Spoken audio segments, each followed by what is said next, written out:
네, 다 읽으셨나요? 네, 열왕기상 22장에 드디어 아합 왕이 죽어요. 계속 등장했던 16장부터 아합 왕이 등장했는데 오늘 이렇게 죽음을 당하는 장면을 좀 우리가 보게 되는데요. 이렇게 아합 왕이 북이스라엘의 7대 왕이라고 해요. 그래서 경제적으로나 군사적으로 엄청나게 강력한 통치를 했고 모압에게 어떤 조공을 받는, 그래서 굉장한 나라를 굉장히 태평하게 만드는 태평시대 누렸던 그런 왕인데, 그런 왕이 죽음을 맞이하는 장면이 굉장히 좀 이렇게 허무하리만치 어이가 없는 그런 모습들을 좀 보게 되는 것 같습니다.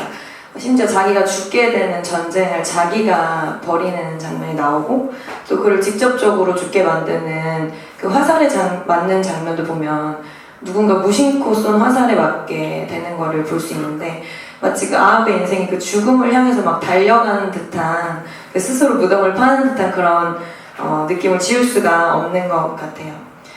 제가 열왕기상 설교를 좀 이렇게 준비를 하면서 좀 많이 느꼈던 게, 하나님이 아합 왕을 굉장히 사랑하셨다라는 생각이 저는 좀 많이 들더라고요. 그래서 이렇게 너무나 어이없이 죽은 아합 왕을 보면서 좀 씁쓸한 마음이 많이 들었어요. 하나님이 아합 왕을 살리시고 싶으셔서 굉장히 많은 선지자들을 보내시고 계속 말씀하시고, 너 그렇게 하면 안 된다, 죽는다 계속해서 경고하시고 그렇게 하셨고, 심지어 이제 나봇의 포도원을 빼앗았을 때에도 하나님의 심판의 말씀이 엘리야를 통해서 임했거든요. 근데 그 말을 들은 이제 아합 왕이 이제 막 옷을 찢고 이렇게 배로 몸을 동이고 금식하고 배에 누워서 자고, 이렇게 막 하나님 앞에서 푹이 죽어서 다니니까 하나님이 그 말씀을 그 시대 때에 이렇게 이루지 않겠다고 이렇게 처리하시는 그런 사랑도 이렇게 보여주셨거든요. 그래서 하나님께서 아합을 많이 사랑하셨다라는 생각이 들어요. 그래서 그가 돌아오기 원하셨고 수도 없이 부르셨고 말씀을 많이 보내주셨다라는 걸 좀 느꼈습니다. 근데 그는 이제 그에게 전달된 하나님의 말씀을 전혀 따르지를 않았어요. 이렇게 좀 죽음을 향해서 돌진해 가는 모습을 보였습니다. 아합 왕과 같은 인생들이 참 많은 것 같아요. 우리 주변에도 말씀을 따라 살지 않아서 이제 영적인 평안함을 누리지 못하고 마지막에 결국은 영과 육이 다 죽는 그런 모습들이 있습니다. 그런 인생을 좀 대표적으로 보여준 게 아합 왕이라는 생각이 드는데요. 오늘 아합 왕의 마지막 모습을 좀 보면서 말씀을 따르지 않고 죽음을 향해 가는 그 인생이 어떠한지를 좀 나누고, 만약 우리에게 그런 모습들이 있다면 좀 직시하고 돌이키는 기회가 되기를 원합니다. 첫 번째로 아합은 하나님의 말씀을 굉장히 가볍게 여겼어요. 가볍게, 그거를 되게 중하고 무겁고 경외하고 두려워할 만한 것으로 여기지 않았어요. 그 1절에 보면은 아람 왕과 이스라엘 사이에 전쟁이 없이 3년이 지났다고 해요. 근데 이제 아합 왕이 그 전쟁을 다시 일으키기로 결심을 합니다. 왜냐하면 길랏 라못이라는 땅이 있는데 그 땅을 찾기 위해서 이제 전쟁을 하기로 한 거예요. 그래서 이제 남유다에 있는 왕 그 여호사밧까지 끌어들입니다. 둘은 이제 사돈 관계였어요. 그래서 여호사밧의 왕의 아들인 여호람과 북이스라엘 왕이었던 아합의 딸인 아달랴가 이렇게 정략적으로 결혼을 했기 때문에 되게 좋은 관계를, 사돈의 관계를, 돈독한 관계를 유지하고 있었어요. 그래서 이제 여호사밧이 아람이 일으키려는 전쟁에 참여하기로 하고 같이 그 길랏 라못 땅을 이제 찾으러 가기로 결심을 합니다. 이 길랏 라못이라는 땅은 아합의 아버지였던 오므리 왕이 빼앗겼던 땅이에요. 그래서 그 땅을 이제 다시 찾으러 가는 거죠. 근데 사실 아합이 이 땅을 되게 쉽게 찾을 수 있었던 기회가 있었어요. 20장에 보면은 아람 왕 베나닷과 이제 아합 왕 간의 싸움이 있었는데, 그때 그 땅을 찾을 수 있었거든요. 왜냐하면 아합 왕이 승리를 했기 때문에. 근데 하나님의 말씀을 거역하고 그 아람 왕을 살려서 보내줘요. 그렇기 때문에 이 모든 게 그 베나닷을 살려서 보내준 것 때문에 일어난 결과인 거예요. 그래서 3년 뒤에 다시 전쟁을 일으켜서 그 땅을 찾으러 가야 하는 상황이 벌어진 거죠. 우리 열왕기상 20장 32절에서 34절을 잠깐 같이 볼까요? 열왕기상 20장 32절에서 34절입니다. 그들이 굵은 배로 허리를 동이고 테두리를 머리에 쓰고 이스라엘의 왕에게 이르되 왕의 종 베나닷이 청하기를 내 생명을 살려주옵소서 하더이다. 아합이 이르되 그가 아직도 살아있느냐 그는 내 형제이니라. 그 사람들이 좋은 징조로 여기고 그 말을 얼른 받아 대답하여 이르되 베나닷은 왕의 형제니이다. 왕이 이르되 너희는 가서 그를 인도하여 오라. 베나닷이 이에 왕에게 나오니 왕이 그를 병거에 올린지라. 베나닷이 왕께 아뢰되 내 아버지께서 당신의 아버지에게서 빼앗은 모든 성읍을 내가 돌려보내리이다. 또 내 아버지께서 사마리아에서 만든 것 같이 당신도 다메섹에서 당신을 위하여 거리를 만드소서. 아합이 이르되 내가 이 조약으로 인해 당신을 놓으리라 하고 이에 더불어 조약을 맺고 그를 놓았더라. 그래서 아합은 이제 아람 왕 베나닷을 놓아주는 조건으로 땅을 돌려받기로 조약을 맺었어요. 약속을 했는데 이제 길르앗 라못이라는 땅이 평상시에는 이게 무역의 중심지였고 전쟁 시에는 굉장히 전략적 요충지였다고 해요. 그래서 되게 이스라엘로서는 되게 빼앗아 와야 하는, 다시 찾아야 되는 되게 중요한 땅이기도 했는데 그 살려주면 땅을 주겠다고 했던 베나닷 왕이 돌아가서 이제 약속을 지키지 않은 거죠. 돌려주지 않은 거예요. 그래서 3년이라는 시간이 지나면서 이제는 찾아와야겠다 해서 아합 왕이 그 라못을, 길르앗 라못을 탈환할 계획을 이제 세운 것입니다. 근데 따지고 보면은 그 땅은 자기가 베나닷 왕을 놓아줌으로 인해서 찾을 기회를 잃어버렸던 것이잖아요. 그래서 자기가 내린 결정의 어떤 결과였어요.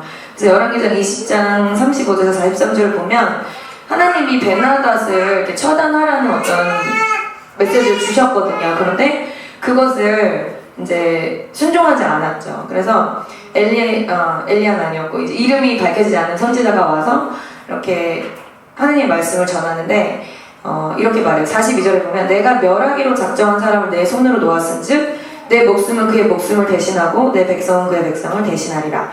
하나님이 베나닷을 멸하기로 작정한 사람이었는데 아합이 자기 기분과 생각으로 판단해서 하나님의 말씀을 듣지 않았던 거죠. 하나님의 말씀을 거스르고 베나닷을 살려보냈어요. 그래서 결국엔 자기가 죽게 될 전쟁을 자기가 이렇게 시작을 하는 그런 결과를 초래합니다. 또한 아합은 하나님의 말씀을 전하는 선지자를 굉장히 미워해요. 엘리야한테도 맨날 만나면 이렇게 이스라엘을 괴롭게 하는 사람이라고 이렇게 늘 항상 엘리야에게 말했고, 오늘 미가야에게도 자신의 신기를 건드리는 말만 하기 때문에 굉장히 미워한다라는 얘기를 해요.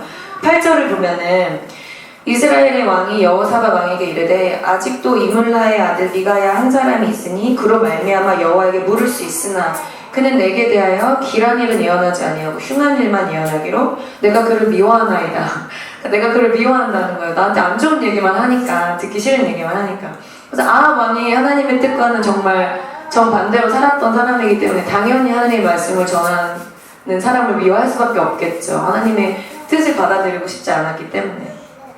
그래서 엘리야든 미가야든 하나님의 뜻을 전하는 사람을 굉장히 미워하고 감정적으로 굉장히 대했던 것이죠. 그래서 결국에는 이제 미가야가 이제 하나님의 말씀을 전했을 때 그 말씀에 굉장히 기분 나빠하면서 미가야를 가두게 되죠. 왜냐면 왕 전쟁에서 죽을 거라고 얘기를 하거든요, 미가야가. 그러니까 얘가 또 이런 나쁜 소리를 하는구나 하면서 결국 이제 감옥에 가두게 돼요.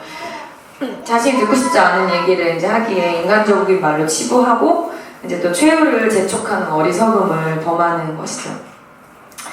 하나님의 말씀을 듣고도 이렇게 가볍게 여기는 그런 태도는 우리를 죽음으로 몰고 간다는 생각이 많이 들었어요. 영적인 죽음은 말로 할 것도 없고 실제적인 죽음의 위협까지 있을 수 있다는 생각이 듭니다.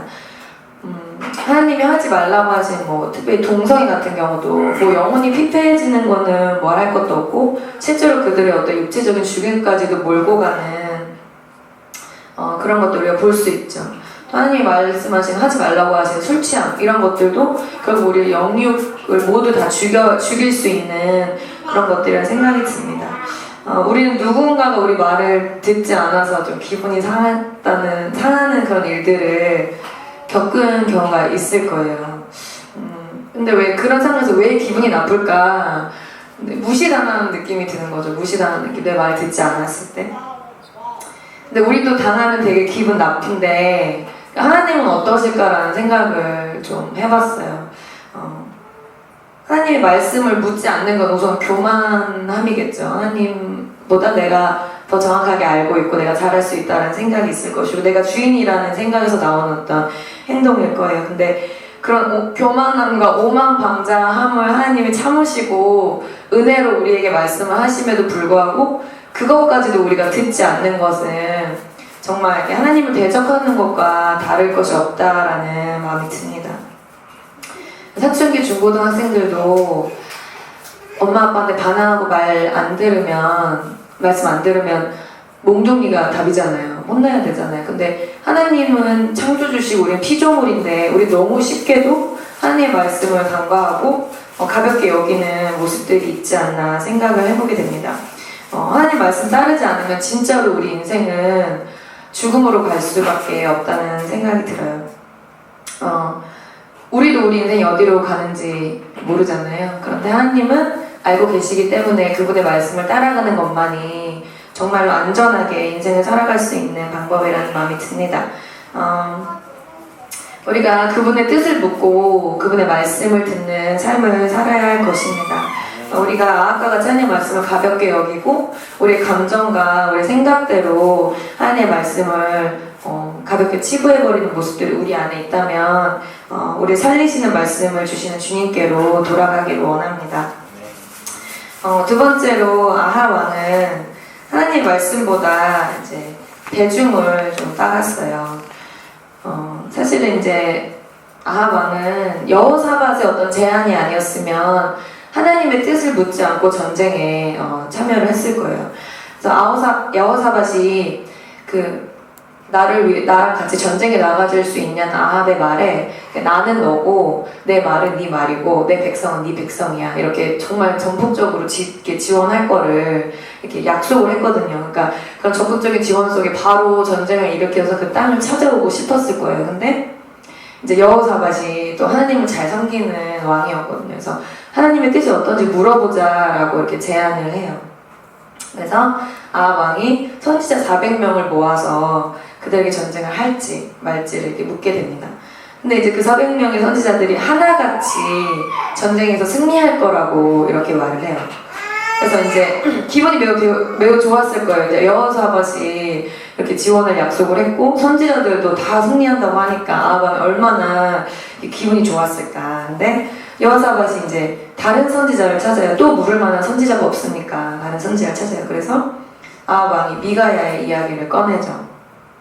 아합 왕에게는 이제 미가야는 별로 부르고 싶지 않은 선지자였음에도 불구하고 이제 적극적으로 지원을 약속한 여호사밧이 제안한 거기 때문에 이제 거절할 수 없어서 어쩔 수 없이 이제 미가야를 부르게 됩니다. 근데 미가야를 부르러 간 사신의 말이 되게 재밌는 것 같아요. 13절을 보면 미가야를 부르러 간 사신이 일러 이르되 선지자들의 말이 하나같이 왕에게 길하게 하니 청하건대 당신의 말도 그들 중 한 사람의 말처럼 길하게 하소서. 그 400명의 선지자들이 한 명도 빠짐없이 하나같이 왕에게 길하게 얘기했다고 하는 거예요. 이 사신이 한 사람도 빠짐없이 전쟁에 승리할 거라고 했으니 너도 그렇게 해라 라고 얘기를 하는 거죠. 그래서 사신은 이제 왕의 명령을 받고 그 말을 전달하러 가는 사람이잖아요. 그래서 아합 왕이 이렇게 시켰는지 아니면 이 사신이 왕의 마음을 이렇게 헤아려서 자기가 직접 말한 건지 알 수는 없지만 미가야에게 이제 다수의 의견을 따를 것을 이제 종용하는 거죠. 그래서 그 왕의 그 신하다 이런 생각이 좀 들어요. 그래서 이렇게 미가야를 데리고 왔어요. 그 자리로. 근데 미가야가 그 사신의 말에 아랑곳이 없이 왕 전쟁 나가면 죽는다고 얘기를 합니다. 그래서 아합 왕은 분명히 기분이 엄청 상했을 거고 얼굴이 막 일그러졌을 거고 또 이제 그 사신은 되게 뜨악하는 마음이 있었겠죠. 내가 그렇게까지 코칭을 해줬는데 저렇게 얘기를 하다니. 근데 이제 아합 왕은 미가야의 말을 귀등으로도 안 듣죠. 그냥 무시하고 여호사밧에게 이렇게 얘기해요. 저 사람이 내게 대하여 길한 것을 예언하지 아니하고 흉한 것을 예언하겠다고 당신에게 말씀하지 아니하였나이까 이렇게 말을 해요. 그러니까 결국 뭐 말하자면 아이씨 내가 부르지 말자고 했지. 전쟁하기 전에 진짜 좀 재수없는 소리를 들었다. 약간 이런 걸로 반응을 한 거죠. 그래서 홀로 이제 하나님의 말씀이라면서 이제 하나님의 말씀을 전달한 미가야의 의견을 듣기보다는 그 철부를 만들어가지고 와가지고 이렇게 승리할 거라고 장담하는 그 시드기야가 대표하는 이제 400명의 선지자의 얘기를 선지자의 얘기를 아합 왕이 듣게 된 거죠. 그래서 대세를 따른 거죠. 결국은 400명이 다 승리한다고 하고 한 명이 안 된다고 하는데 그 한 명의 말을 귀 기울여 들을 사람이 누가 있겠어요? 그게 되게 쉽지 않은 일이잖아요. 그래서 이게 미가야 제가 하는 말이 맞는 얘기일 리가 없다. 이게 뭐 확률적으로 봐도 이게 안 된다. 그냥 길랏 라못 하란하러 가자. 이렇게 결정을 한 것입니다. 이게 많은 사람들이 하나같이 하는 얘기가 그 힘이 되게 센 것 같아요. 제가 이번에 저희가 선교사적 인생 학교를 하잖아요. 그래서 뭐 여러 사람에게 문자도 보내고 뭐 이렇게 만나기도 하고 이랬는데 그냥 대부분의 많은 사람들이 하는 얘기가 그 작은 교회에서 어떻게 그렇게 큰 일을 벌렸냐 약간 이런 얘기들을 해요. 그러니까 10명 중에 거의 7, 8명은 그런 얘기를 하더라고요. 그러니까 하나같이 하는 말에 그 힘이 되게 있어요. 그래서 좀 동요하게 돼요. 그게 내 의견과 달랐을 때 되게 동요하게 되고 약간 어떤 소외감과 좀 두려움을 이렇게 느끼게 되는 경우도 굉장히 많은 것 같아요. 특히 이제 데이터와 어떤 확률을 가지고 계산하에 하나같이 얘기하는 경우 그걸 뒤집기는 정말로 힘든 일이죠. 그래서 400명이 된다고 하고 1명이 안 된다고 하는 상황이면은 401명 중에 400명, 그러니까 99.8%잖아요. 그리고 1명, 0.2%거든요. 그러니까 이 확률로 봐도 0.2%의 확률을 따라가는 게 굉장히 바보 같고 굉장히 어리석은 일로 보인다는 것이죠. 근데 그게 우리를 죽음으로 이끌어 갈 수 있다는 사실 우리가 간과해서는 안 되는 것 같아요. 중요한 거는 대다수, 대중, 높은 확률을 따르는 게 아니라 하나님의 말씀을 따르는 것입니다. 그렇다고 무조건 뭐 소수가 하는 말이 다 맞고 작은 사람들이 하는 말이 더 의미가 있다 이런 얘기가 아니고 하나님의 말씀이 있어야 한다는 것입니다. 말씀 대신에 대중을 따라가는 것만큼 위험한 것은 없겠죠. 많은 사람이 따르고 있다고 해서 그것이 진리가 아니고 눈에 보이는 데이터와 대중성이 있다고 해서 그것이 옳은 길이 아니면 우리가 항상 경계해야 할 것입니다. 우리가 대중과 데이터를 넘어서서 우리를 두렵게 하고 소외감 느끼게 하고 또 엄청난 이렇게 불안함을 느낄 수 있게 만들 수 있는 요소들이지만 그것들을 넘어서서 하나님 말씀 따르기를 주저하지 않는 우리가 되기를 원합니다. 세 번째로는 아합은 하나님의 말씀을 구하지 않고 끊임없이 인간적인 노력과 열심을 냈어요. 이제 아합이 전쟁을 이제 직접 하게 됩니다. 근데 전쟁 시작부터 조금 이상한 게 왕의 옷을 입지 않고 변장을 하고 나가요. 그리고 이제 일반 군인의 옷을 입는 거죠. 그러면서도 여호사밧한테는 왕의 옷을 입고 나가라고 해요. 저 이걸 보면서 되게 너무한다 약간 이런 생각 들더라고요. 뭐 자기만 살겠다는 건가 너무 야비하다 이런 생각이 좀 들었는데 이렇게 자기는 눈에 띄지 않는 일반 병사의 옷을 입으면서도 여호사밧은 눈에 확 띄는 왕의 옷을 입게 하고 그러면은 이제 여호사밧의 생명이 위태로울 것을 알면서도 그렇게 하는 거잖아요. 그러니까 아합 왕이 얼마나 죽음을 두려워했고 얼마나 치밀한 계산과 생각하에 죽음을 피하고자 했는지 노력했는지를 느낄 수 있는 것 같아요. 그래서 스스로 눈에 이렇게 띄는 모습을 좀 자제하고 숨김으로써 이제 전쟁에서 살아남을 수 있는 확률을 높이려고 했던 것이죠. 그 시도들이 얼마나 인간적이었는지를 보게 됩니다. 그렇게 왕의 옷까지 벗고 일반 군사의 옷을 입고 출전한 그 전쟁에서 그 아합 왕이 그 이스라엘 왕이라는 걸 아무도 몰랐어요. 아무도 깨닫지 못했어요. 이렇게 발견되지 않았죠. 하지만 이제 왕의 옷을 입고 있던 여호사밧은 죽음의 위기에 처하게 됩니다.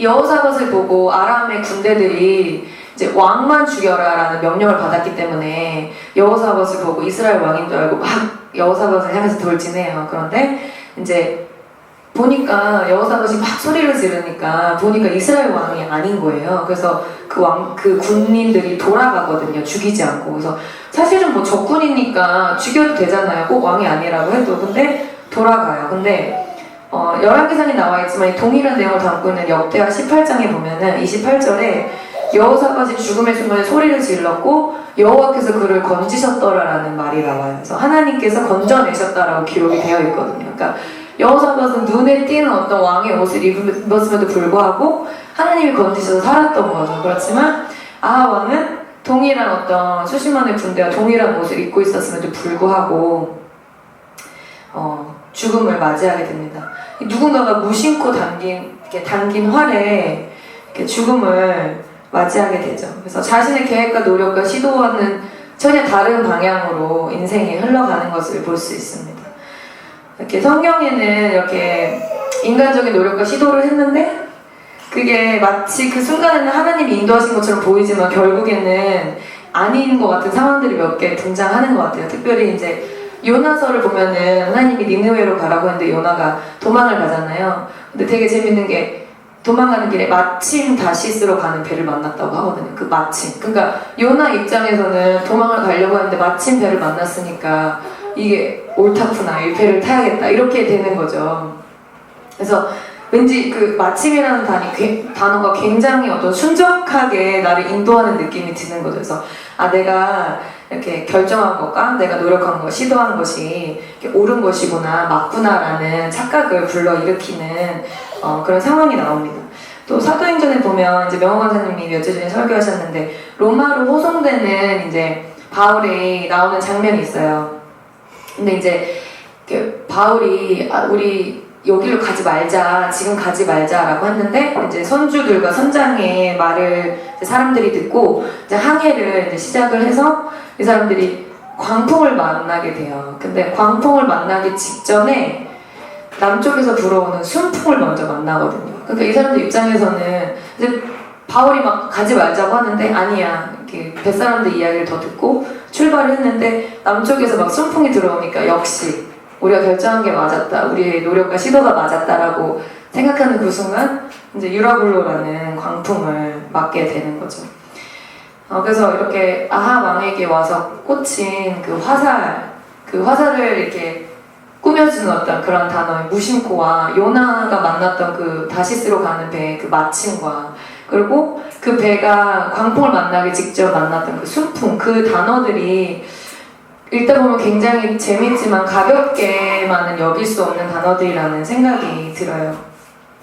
결국은 이것들이 하나님의 뜻이 아니었고 하나님 뜻에서 벗어나는 거였고 우리 인간의 노력과 시도가 얼마나 허무하게 무너지는지를 보여주는 것이라는 상황이라는 마음이 듭니다. 우리 인생은 사실 우리의 노력이나 어떤 시도에 달려있지 않습니다. 모든 것을 주관하시는 하나님께 달려있습니다. 우리가 아합을 통해서 하나님 말씀을 가볍게 여기고 이제 대중과 데이터를 따르고 끊임없이 자기의 어떤 시도와 노력을 하는 사람의 인생이 얼마나 허무하게 이렇게 죽음을 맞이하는지를 같이 보았는데요. 연약한 우리도 아합 왕과 같은 행동을 하지 않을 거라는 보장은 없는 것 같아요. 우리는 언제나 이렇게 하나님 말씀을 가볍게 여길 수 있고 연약하고 그 대중과 사람들이 하는 말에 치우치고 늘 끊임없이 우리 노력으로 우리 인생을 살아가고자 하는 마음도 우리 안에 있는데 우리가 오늘 밤에 변하지 않고 영원하며 교훈과 책망과 바르게 함과 의로 교육함의 유일한 그 기준이 되신 하나님 말씀을 좀 구했으면 좋겠습니다. 또한 그 하나님 말씀이 임했을 때 그것에 순종할 수 있는 하나님의 도우심과 은혜 또한 구하기를 원합니다. 풀은 마르고 꽃은 시들어도 영원히 사는 주님의 말씀을 더욱 사모하며 간구하는 우리가 되기를 축복합니다. 같이 기도하시겠습니다.